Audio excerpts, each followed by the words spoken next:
Well, they need to be cleaned up quite a bit, and aesthetically, we wanted the finish, try to bring out the finish that was on them. It's a stained maple and mahogany, and it's got a clear coat over that stain back in 1976 when they made these. So like them dark, and so a lot of scratches, a lot of dirt. So take them all apart, literally take them apart and start working on different methods of cleaning and polishing and put them all back together. The inside of the drums is what gets me. The most important part of a drum is not the outside, even though it's part of the round shell. The inside has to be in really good shape. So if you're cleaning the inside, you don't see any issues like cracks and you don't have to do a bunch of work on them. You just, the cleaning of them and waxing them and putting them back together, and usually you'll have a nice sounding drum. So this kit was sat for years, maybe 10 years, and besides being dirty, the chrome all had to be steel wooled.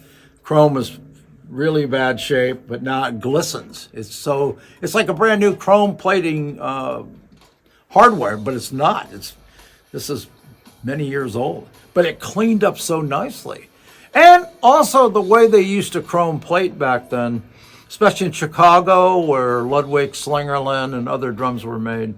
Yeah, that they had several platers and they did a really good job plating it. So it's lasted. It's lasted quite a long time. I don't like doing that. It's really time consuming. You really lose. You don't really gain a lot unless you're trying to. I'm not a drum seller except for the drums I make.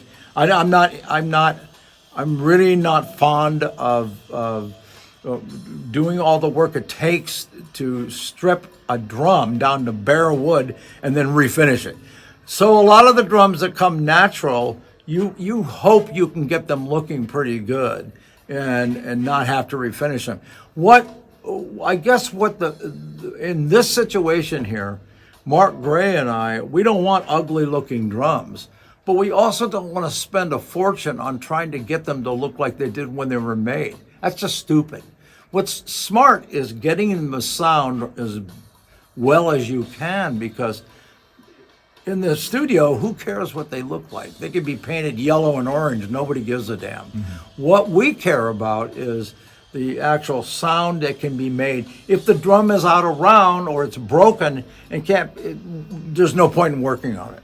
Don't try to make a drum better when it's already been destroyed or injured or abused. You find a lot of drums, people abuse them. They don't even know they're abusing them. They shove them against each other. Well, that doesn't change the sound of the drum, but it's interesting how what people who are inexperienced, what they want to do with drums. And you can go buy a bunch of those things and try to make them look better or look different, but it's got to have the basics. It's got to be round, and it's got to be, there can't be anything wrong with it when you put the drum heads back on it. So, and it helps if you can get the chrome looking good. It helps to be able to make it look as nice as you can. But in the studio right now, these old guys, we've chosen a certain kind of drum head. It's called the Black Dot. We're using that. That's what's prevailed yesterday, and we're going to do it again today.